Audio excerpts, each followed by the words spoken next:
Sa isang karaoke party ng mga milyonaryo, isang kasambahay ang pinagtatawanan ng todo. Pero walang nakakaalam. Isang gabi sa Forbes Park, sa pinakamalaking bahay sa buong subdivision, may malaking party. Ang mga ilaw ay ginto, ang mga baso ay crystal, at ang mga tawa ng mga mayayaman ay parang kampana na walang pakundangan sa ingay ng mga mahirap. Sa gitna ng malaking sala ay nakatayo ang isang karaoke machine na nakakahalaga ng halos 200,000 piso. Ang mga bisita, mga senador, mga doktor, mga negosyante, at ang pinakamatandang reyna ng alta sociedad, si Carmen Villon, 78 taong gulang, na ang ngiti ay matalim na parang kutsilyo. Nakaupo sa pinakamalapit na sofa ang mga apo niya, mga social na dalagitang may iPhone 15 Pro Max, at mga lalaking nakapolo na may logo ng mamahaling brand. Lahat sila ay may hawak na wine glass. Lahat sila ay nakatingin sa isang matandang babae na naka-uniform na berde. Si Aling Rosa, ang bagong kasambahay na 3 buwan pa lang sa bahay. Si Aling Rosa ay 62 taong gulang na. Payat, medyo nakayuko ang likod, medyo bingi-bingyan, at palaging nakangiti kahit walang dahilan. Siya ang pinakamababa sa lahat ng naroon. Siya ang pinagtatawanan tuwing may mali sa paghain ng pagkain o pagpunas ng mesa. Kaya nang sabihin ni Carmen sa tono na puno ng pangungutya, Rosa, sedging na, para makatuwa naman kami. Kahit happy birthday lang, kaya mo yan di ba? Hahaha. Tumawa ang buong sala. Tumawa ng tumawa ang mga bisita. May nagsabi pang, baka kakantahin niya ng MY Way sa tono ng pamatay na manok. Si Aling Rosa ay tahimik lang. Hindi siya sumagot. Dahan-dahan siyang tumayo. Kinuha ang mikropono na nakasaksak sa makina at hinintay ang tugtog na pinili ng lola, isang mabilis na happy birthday na may bet na parang video sa peryahan. Nang magsimula ang tugtog, lahat ay handa ng tumawa ulit. Pero nang una niyang binuka ang bibig, biglang tumigil ang mundo. Isang boses, malalim, malinis, puno ng kaluluwa, ang lumabas sa lalamunan ng matandang kasambahay. Sana'y wala ng wakas. Hindi happy birthday ang kinanta niya. Kusa niyang pinalitan ang kanta. At ang unang linya pa lang ng sana'y wala ng wakas ay parang kidlat na tumama sa lahat ng naroon. Ang mga wine glass ay natigilan sa air. Ang mga ngiti ay nawala. Si Carmen, na kanina pa nakangisi ng pagkatuya, ay napatigil ang pagtawa. Ang kanyang mga mata ay lumoki. Ang kanyang labi ay bahagyang nakabuka. Dahil ang boses na iyon ay ang boses na dating umawit sa harap ng 20,000 tao sa Araneta Coliseum noong dekada 80. Ay ang boses na nagpaiyak sa buong Pilipinas nang iwan siya ng lalaking minahal niya. Ay ang boses na nagbigay ng 22 platinum records. Ay ang boses ni Rosalinda, ang dating reyna ng IEM na biglang nawala sa mundo ng showbiz noong 1988. At ngayon, pagkatapos ng 37 taon na katahimikan, naririto siya. Naka-uniform na berde, nakatayo sa sala ng isang mayamang lola na kani-kanina lang ay pinagtatawanan siya. At ang buong sala ay tahimik na tahimik. Walang tumawa, walang nagsalita. Tanging ang boses niya lang ang naririnig, malinaw, malakas, puno ng sakit at pag-asa. At sa mga mata ni Aling Rosa, habang kinakanta ang linyang, ang pag-ibig mo'y di na mawawala. May luha na dahan-dahang tumulo. Hindi niya inasahan na maririnig pa niya ulit ang sariling boses sa ganitong paraan.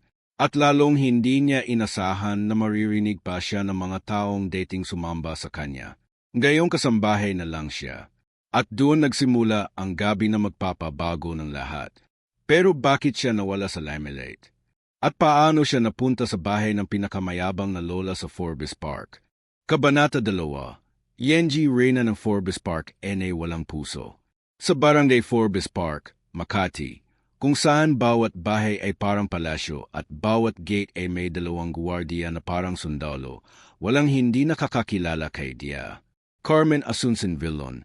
78 taong gulang na siya, pero tuwid pa rin ang likod, matangos pa rin ang ilong, at matalas pa rin ang dila. Balita sa buong high society na siya ang pinakamayaman sa buong subdivision at kasabay noon ang pinakamapang mota at pinakamapang husga. Noong buhay pa ang asawa niyang Don Eugenio Villon, nakilala sa pagmamay-ari ng kalahati ng mga mall sa Metro Manila, si Dia. Carmen pa lang ang takot ng lahat ng empleyado. Kung may kasambahay na nabasag ng baso, tanggal agad. Kung may driver na na-late ng 5 minuto, bawas sweldo ng 1 buwan. Kung may hardinero na nalanta ang rosas, alayasin kahit 9 na taon na sa trabaho. Matapos mamatay si Don Eugenio noong 2015, lalong naging mabangis ang ugali niya. Wala na siyang pinakinggan. Wala na siyang tinakot. Siya na ang hari at reyna ng buong mansyon. Sa loob ng 5 palapag na bahay niya, may 6 na kasambahay, 3 driver, 2 chef at 4 na guwardiya. Lahat sila ay may takda. 5 oras ng umaga, gising na lahat. 5 oras 30 minuto, kap ni Dia. Carmen dapat 72 degrees Celsius, hindi 71, hindi 73. 6 oras, plansahin ang dyaryo bago niya basahin. 10 oras ng gabi, bawal ang ingay, kahit pag-ubo. 1 araw ng Abril 2025, dumating si Aling Rosa. 62 anyos, taga Tondo, Balo. Walang anak na kilala at may sulat na rekomendasyon mula sa dating kapitbahay niyang pari. Simple lang ang hitsura niya, manipis na buhok na may kunting puti na, medyo nakayuko ang balikat, at palaging nakangiti kahit parang nahihiya. Kinuha siya ni Dia. Carmen nang walang interview. Tiningnan lang siya mula ulo hanggang paa, arang sinusuri ang isang gamit sa ukay-ukay. Magkano ang sweldo mo sa dati? Tanong na matanda. 15,000 po, ma'am. Sagot ni Aling Rosa ng mahina. Idi dito 20,000, pero walang day off. Tanggap mo? Opo, ma'am. Salamat po. At doon na nagsimula ang mga araw ng pagtitimpi ni Aling Rosa. Unang araw pa lang, tinagalitan na siya dahil hindi niya alam na ang paboritong tasa ni Dia. Carmen ay dapat hugasan ng mineral water, hindi tubig sa gripo. Pangalawang araw, tinagalitan dahil mabagal maglinis ng hagdan. Pangatlong araw, pinagalitan dahil nakangiti habang nagpupunas ng mesa. Ano, may nakakatawa ba sa pagiging kasambahay? 1 linggo pagkatapos, narinig niya mismo si Dia. Carmen na nagsasalita sa telepono sa kanyang mga kaibigan. Hey naku, talagang hirap humanap ng matinong kasambahay ngayon. Yung bago ko, matanda na, mabagal pa, parang bingi-bingi pa. Pero wala kailangan ko ng tao. Bahala na, tatagalan ko na lang hanggat kaya. At tuwing may bisita, lalong lumalala. Rosa, dalhan mo nga ng tubig, yang si Senator. Bilis. Rosa, bakit basa pa yang basahan? Nakakahiya ka. Rosa, kumabi ka nga sa picture. Baka isipin ng mga bisita kasama kita sa pamilya. Lahat ng kasambahay sa bahay, si Mercy, si Luz, si Jessa, naawa kay Aling Rosa. Pero walang may lakas ng loob na magsalita. Dahil alam nila, kapag sumagot ka kay Dia, Carmen, bukas wala ka ng trabaho. At sa likod ng mga ngiti ni Aling Rosa, sa likod ng mga opo ma'am at pasensya na po, may isang bagay na hindi pa nila alam. May isang lihim na nakabaon ng mahigit 3 dekada. Isang lihim na magpapahiya sa lahat ng mapangmata sa bahay na iyon. At ang karaoke night ng negatibo 78 na kaarawan ni Dia. Carmen, ang magiging simula ng pagbabalik ng isang alamat na akala ng lahat ay tuluyan ng nawala. Pero sa ngayon, si Aling Rosa pa rin ang pinakamababa sa mata ng lahat. At si Dia. Carmen pa rin ang reyna, na walang alam na darating ang araw na siya naman ang mapapahiya sa harap ng kanyang mga bisita. Kabanata 3, Yenji Karaoke Night hindi nila malilimutan kailanman. Ika-negatibo 78 na kaarawan ni Dia. Carmen Asuncon Villon. Sabado ng gabi, Hunyo 14 na, 2025. Ang buong Forbes Park Subdivision ay parang sarado para sa iba. Lahat ng sasakyang papasok ay check ng 4 na guwardiya sa gate at may listahan ng 150 bisita lamang ang pinayadan. Sa loob ng mansyon, parang enchanted palace. May 3 chandelier na crystal na nagkakahalaga ng milyon-milyon. May fountain ng tsokolate sa gitna ng sala. May 12 tier cake na ginawa ng sikat na pastry chef mula sa Singapore. At syempre, ang centerpiece, ang pinakabagong magicsing platinum na may 25,000 songs at built-in scoring system. Regalo ng isang senador na gustong-gusto ang boses niya noon pang 70s. Nagsimula ang programa ng eksaktong 7 oras 30 minuto ng gabi.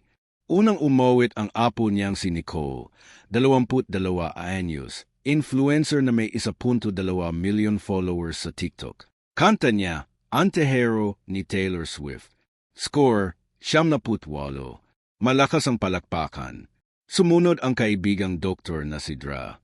Lucilla Tan, kailan na Eraserheads, 74 lang ang score, kaya nagtawanan pa rin.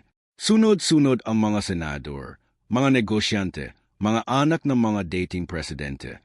Lahat ay may kanya-kanyang moment. Lahat ay may kanya-kanyang papuri. At lahat ay may hawak na wine glass na hindi bumaba sa 15,000 bawat boat. Nang medyo lasing na ang lahat, biglang tumayo si Dia. Carmen, hawak ang mikropono, nakangisi ng pagkatuya. Hey naku, mga kaibigan, napakagagaling ninyo. Pero baka naman kulang pa sa entertainment. Tumawa ang lahat. Gusto niyo bang makarinig ng ibang klaseng boses? Tumingin siya sa gilid, kung saan nakatayo si Aling Rosa na may tray ng empty glasses. Rosa, halikang narito. Tahimik na lumapit si Aling Rosa. Nanginginig ang mga kamay habang inilapag ang tray. Hindi siya nakatingin sa mga bisita. Nakayuko lang. Para makatuwa naman tayo, sabi na matanda na halatang lasing na sa kapangyarihan, kantahan mo nga kami. Kahit happy birthday lang. Sige na, birthday ko naman. Tumawa ng tumawa ang buong sala. May nagsabi pang, baka bahay kubo na may auto-tune. May nag-video pag gamit ang cellphone. May nag-live sa Instagram. Si Aling Rosa ay hindi umimik. Dahan-dahan niyang kinuha ang mikropono na inabot sa kanya ng isang apo ni Dia. Carmen na nakangisi. Ang screen ng magicsing ay nag-flash. Happy birthday, original. Nang magsimula ang tugtog, yung masayang video version na may confetti effect, lahat ay handa ng tumawa ulit. Pero si Aling Rosa ay hindi sumunod sa tugtog. Hinintay niya ang unang beat, tapos biglang pindot niya ang change song sa remote.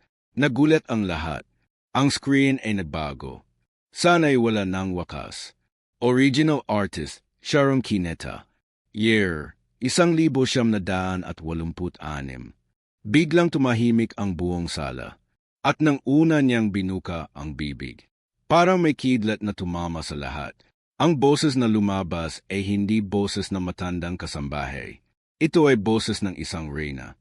Malalim, malinis, may kaluluwa, may sakit, may pag-ibig na hindi namatay kahit 37 taon nang nakalipas. Sana'y wala ng wakas. Ang pag-ibig mo sa akin. Ang unang linya pa lang, may mga bisitang napatigil sa pag-inom. May mga babaeng napatingin sa isa't isa. May lalaking napaluhod ang cellphone sa mesa. Nang marating niya ang chorus, ang pag-ibig natin ay walang hanggan. May mga luha ng tumulo sa mga mata ng ilang bisita, hindi dahil sa emosyon lang, kundi dahil kilala nila ang boses na iyon.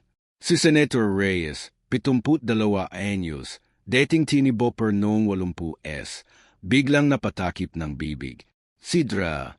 Tan, na fan ni Sharon Cuneta, napatayo. At si Da. Carmen, ang reyna ng Forbes Park, ay nanindig ang balahibo. Dahil ang boses na naririnig nila ngayon ay hindi basta kamukha. Ito ay ang tunay na boses ni Rosalinda, ang dating reyna ng original Filipino music na biglang nawala sa limelight noong 1988. At ngayon, pagkatapos na mahigit 3 dekada, narito siya sa harap nila, nakasuot ng birding uniformeng kasambahay. Nanginginig ang mga kamay. Pero ang boses ay parang hindi tumanda kahit isang araw. Nang matapos ang kanta, walang tumawa, walang nagsalita. Tanging ang huling note pa rin ang gumagabay sa katahimikan. At sa gitna ng katahimikan na iyon, si Aling Rosa o Rosalinda ay dahan-dahang ibinaba ang mikropono. May luha sa mga mata niya. Hindi niya inasahan na makakanta pa ulit siya sa harap ng mga tao. Lalong hindi niya inasahan na maririnig pa siya ng mga taong dating sumigaw ng pangalan niya sa mga concert. At sa harap ng lahat, sa harap ng mga mayayaman na kani-kanina lang ay pinagtatawanan siya. Si Carmen Villon, ang reyna ng Forbes Park, ay nakatayo na parang estatwa. Hindi siya makapaniwala. Hindi siya makagalaw. Dahil sa unang pagkakataon sa buong buhay niya, siya ang natatahimik. Siya ang napapahiya. Siya ang nakakaranas ng tunay na gulat. At iyon ang simula ng gabing magpapabago ng lahat ng paniniwala niya tungkol sa kasambahay at mayaman. Kabanata 4, Yenji Maling Akala 80, Yenji Unang Lihim. Ang katahimikan sa sala ng mansyon Villon ay hindi ordinaryong katahimikan. Ito ay katahimikan ng mga taong nakakita ng multo, ng isang alaalang inaakala na nilang patay na. Nang matapos ang huling note ng sana'y wala ng wakas, hindi agad nakagalaw ang sinuman. Ang magicsing ay nag-flash ng 100, perfect score, pero walang pumalakpak, walang nag-cheer. Tanging ang tunog ng aircon at ang mabibigat na paghinga ng mga bisita ang naririnig. Si Carmen ay nanatiling nakatayo sa gitna, hawak pa rin ang wine glass na hindi na niya naubos. Ang kanyang mga mata ay nakapako kay Aling Rosa, nang gayon ay dahan-dahang ibinababa ang mikropono, parang takot na baka mabasag ito. Bigla may isang lalaking nakatayo sa likod, si M.R. Henry Tan, dating music producer ng Vicor Music noong dekada 80. Siya ang unang nagsalita, at ang boses niya ay nanginginig. Rosalinda, hindi sumagot si Aling Rosa. Nakayuko lang siya, parang nahihiya. Pero ang luha sa mga mata niya ay hindi na mapigilan. Impossible, bulong ni Senator Reyes. Si Rosalinda, yun si Rosalinda nga. Nag-concert siya sa Araneta noong 1985. Kasama ko pa ang Etsko doon. Biglang nag-ingay ang sala, pero hindi sa tawa. Sa gilet, sa pagwusisa, sa mga tanong na sunod-sunod. Siya ba talaga yon? Paano siya napunta rito? Kasambahay? Imposible.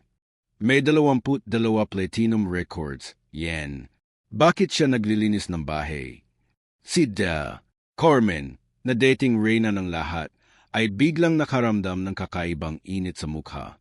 Hindi siya sanay na mapahiya. Hindi siya sanay na maging sentro ng atensyon sa ganitong paraan. Dahan-dahan niyang ibinaba ang wine glass. Tumingin siya kay Aling Rosa, hindi na sa pangungutya, kundi sa pagtataka. At sa kauna-unahang pagkakataon, may bahid ng takot sa kanyang mga mata. Rosa, sabi niya, pero ang boses ay hindi na matigas. Rosa, ikaw ba talaga si Rosalinda? Tahimik lang si Aling Rosa. Tumango siya ng mahina. At doon na siya umiyak, hindi sa lungkot, kundi sa bigat ng 37 taong pagtatago. Biglang nag-flashback ang kwento, hindi sa screen, kundi sa isipan ng lahat ng naroroon, at lalong-lalo na kay Aling Rosa. 1982. Si Rosalinda Santos, 20 anyos, taga-Tondo, nanalo sa isang singing contest sa 8 Bulaga. Kinuha agad ng Vicor Music. Unang single, Bakit Ngayong Ka Lang? Umabot sa hash isa sa Dwiz at Easy BB sa loob ng 18 linggo. Sumunod, Sana'y Wala ng Wakas, kahit konting pagtingin, narito ako. 22 platinum records. Love team kay Ray Valera, pero hindi sila. Siya at si Martin Nievera ang pinakamalaking tandem noon. 1,985. Araneta Coliseum, 20,000 tao. Sold out sa loob ng 30 minuto.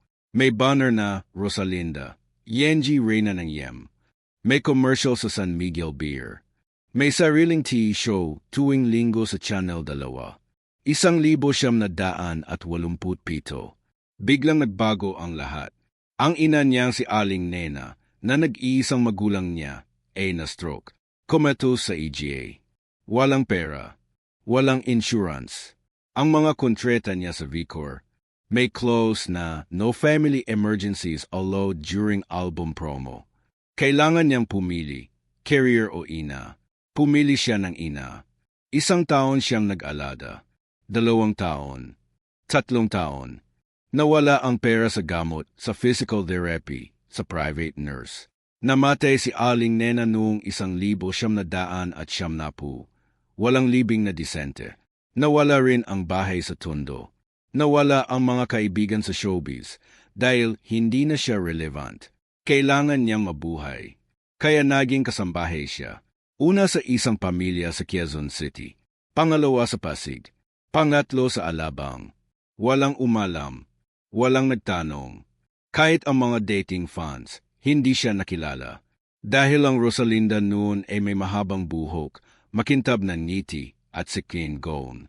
Ang Aling Rosa ngayon ay may puting buhok, nakayuko at naka-birding uniform. Bumalik sa kasalukuyan. Si Mr. Henry Tan, ang dating producer, ay lumapit kay Aling Rosa. Hawak niya ang cellphone, naghahanap ng lumang video sa YouTube. Ito si Rosalinda noong 1,986 sa SC. Pinakita niya sa lahat. Perehong boses. Erehong meta. Erehong ngiti. Kahit ngayon ay may kunting kulubot na. Bigla may sumigaw sa likod. Bakit hindi mo sinabi? Ito si Nicole, ang apo ni Dia.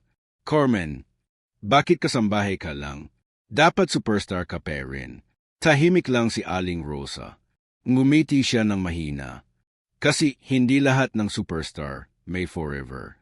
At doon na siya umiyak ng tahimik. Pero si Da, Carmen, sa halip na humingi ng tawad, sa halip na magulat na may ganitong talento sa ilalim ng kanyang bubong, ay biglang nagsalita ng matigas. Eddie Singer ka pala. Ang boses niya ay may halong inggit. May halong galit. Bakit hindi mo sinabi? Feeling mo ba mas mataas ka pa sa akin? Sa bahay ko, nagulat ang lahat.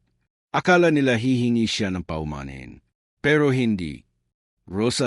Rosalinda, ano man ang pangalan mo, patuloy niya, hindi mo pa rin ako dapat niloloko. Kasambahay ka rito. Hindi superstar. At kung gusto mong kantahan kami ulit, gawin mong gayon. Sa harap ng lahat. Para patunayan mo. Tumingin siya sa screen. Pumili siya ng pinakamahirap na kanta sa listahan. Narito ako, original K, full high notes.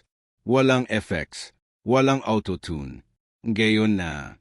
Tumingin si Aling Rosa sa kanya. Sa kauna-unahang pagkakataon, tumingala siya.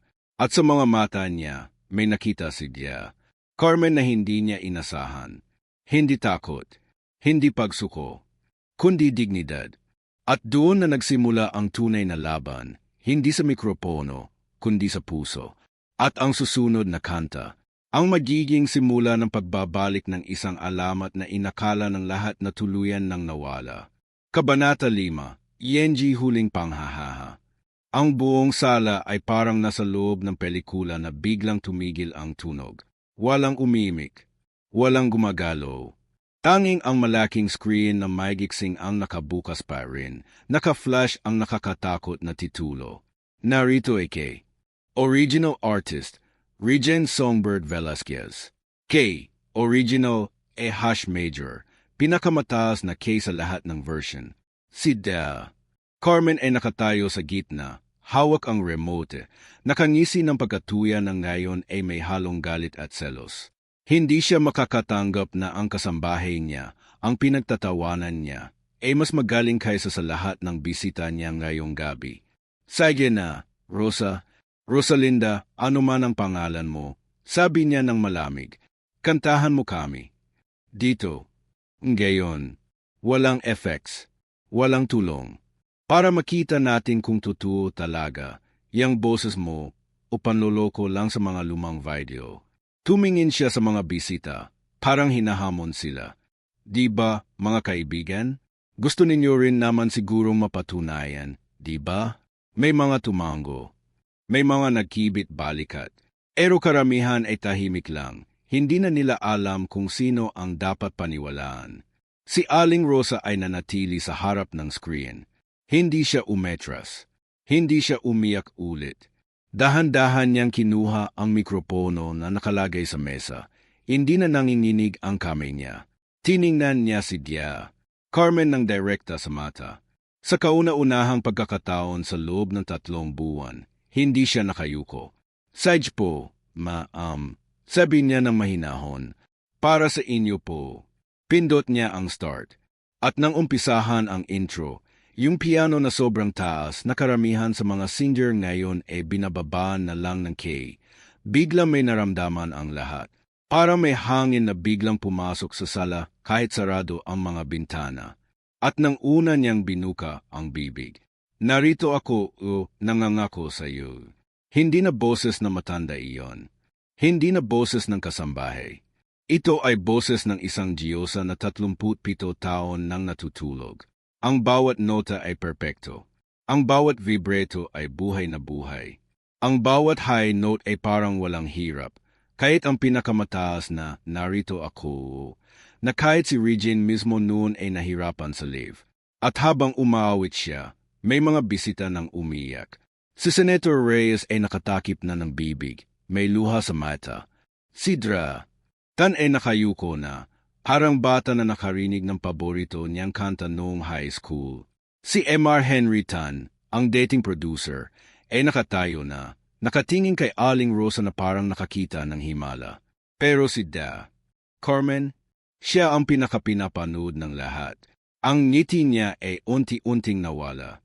Ang mga meta niya ay lumalaki. Ang mga kamay niya ay nanginginig habang hawak ang wine glass. Dahil sa bawat nota na lumalabas sa bibig ni Aling Rosa, para bang sinasampal siya ng katotohanan na ang taong pinagtatawanan niya, ang taong binababaan niya, ang taong tinatreto niyang basura, ay mas dakila kaysa sa kanya. At nang marating ang pinakamataas na parte, yung kahit buhay ko'y ibigay. Narito ay kay. Biglang may pinto sa likod ng sala na bumukas. Umasok ang isang lalaking matangkad, nakasimple white polo at maong, mga 65 taong gulang. Pero guwapo pa rin kahit may kunting puti na ang buhok. Sa kamay niya ay may hawak na maliit na baukwet ng rosas. At nang marinig niya ang huling linya ng kanta, narito ako hanggang sa dulo. Biglang tumigil ang mundo ulit. Dahil ang lalaking iyon ay si Martin Nievera. Ang tunay na Martin Nievera. Hindi impersonator. Hindi lookalike. Ang Martin Nievera na kasama niya noon sa Love Team. Ang Martin Nievera na umali sa Pilipinas noong 1988 para sa Amerika.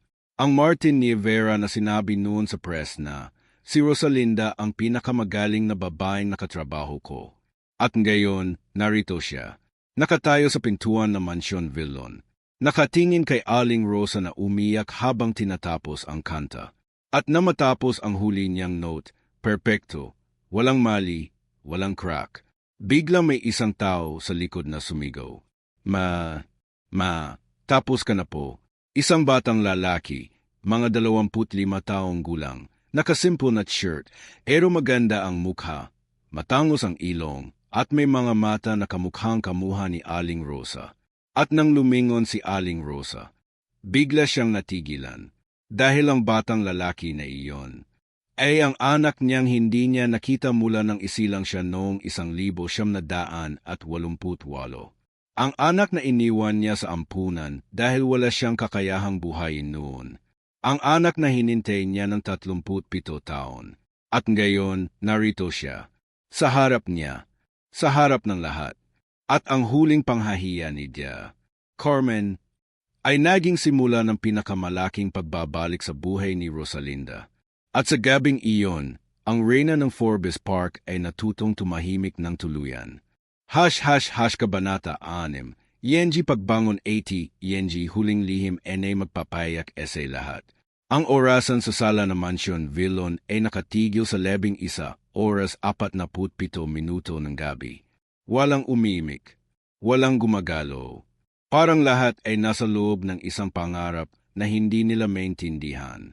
Sa gitna ng katahimikan, si Aling Rosa, si Rosalinda, ay nakatayo pa rin sa harap ng magiksing. Ang mikropono ay nakalawit na sa kamay niya. Ang mga luha ay tahimik na tumutulo sa kanyang pisngi. Sa harap niya, si Martin Nievera, ang tunay na Martin Nievera, ay nakatingin sa kanya na parang 37 taon lang ang nakalipas, hindi 37 taon ng paghihiwalay. At sa pintuan, ang batang lalaki, 25 taong gulang, matangkad, magandang ngiti, pero may lungkot sa mga mata, ay nakatayo pa rin. Ma, tawag niya ulit, mas mahinang ngayon. Ma, ako po si Rafael, anak ninyo. At doon na tuluyang bumagsak ang lahat ng pader na itineo ni Rosalinda sa loob ng 3 dekada. Bigla siyang lumuhod, hindi sa kahinaan, kundi sa sobrang bigat ng pag-ibig na hindi niya inasahan. Rafael, bulong niya. Rafael ko. At ang buong sala, mga senador, mga doktor, mga milyonaryo, ay napanood na lang ang isang ina at anak na nakita pagkatapos ng 25 taon. 3 buwan pagkatapos ng gabing iyon, Hulyo 2025. Ang balita ay kumalat na parang wildfire sa buong Pilipinas. Si Rosalinda, ang dating reyna ng IEM, natagpuan bilang kasambahay sa Forbes Park.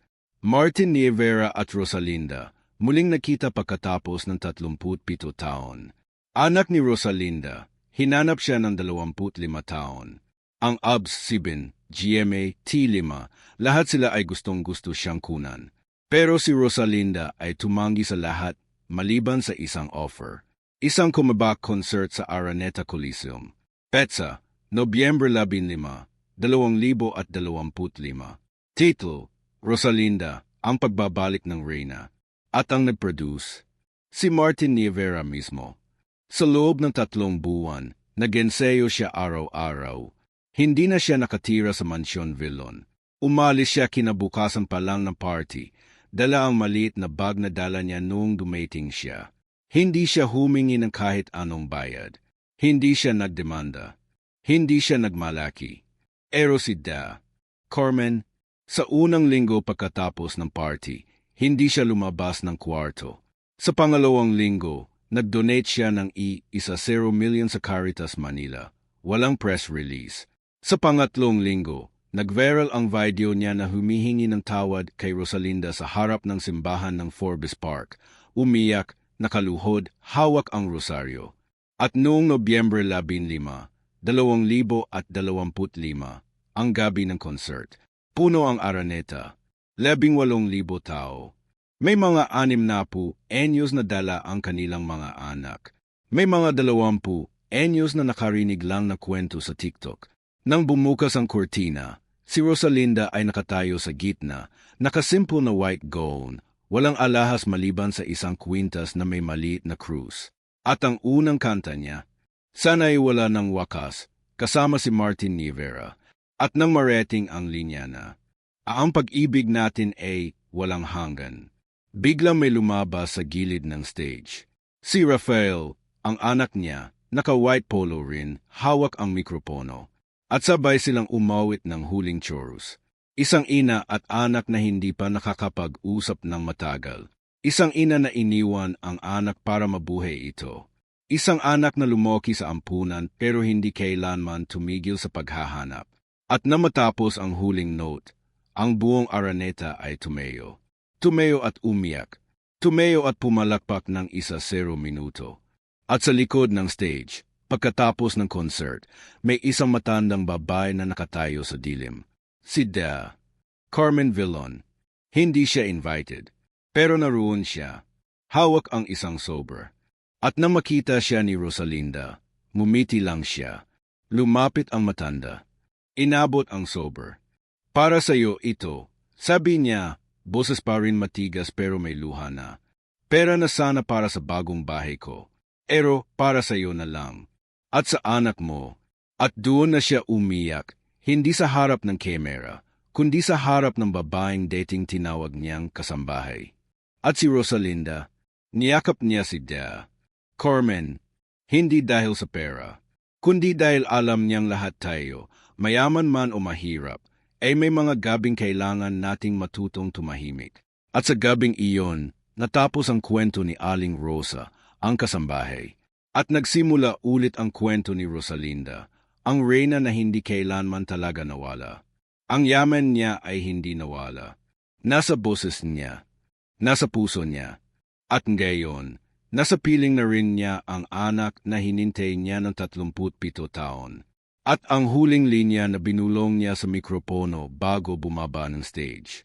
Salamat sa lahat ng naniniwala pa rin na ang tunay na pag-asa nasa mga taong handang magpakababa para sa mga mahal nila. At ang buong Pilipinas ay umiyak ng sabay-sabay. Wakas o simula pa lang, abangan ang susunod na kwento. Anak ko, ang 25 taon ng paghahanap. Minsan, ang pinakadakilang boses ay nakatago sa pinakamaliit na tao. At ang tunay na yaman ay hindi pera, kundi pag-ibig na hindi nawala. Abangan ang part 2. Ano niya nakilala ang anak na iniwan niya noon? Part 2, sa susunod na linggo. Mag-subscribe at i-click ang bell para hindi mapalagpas.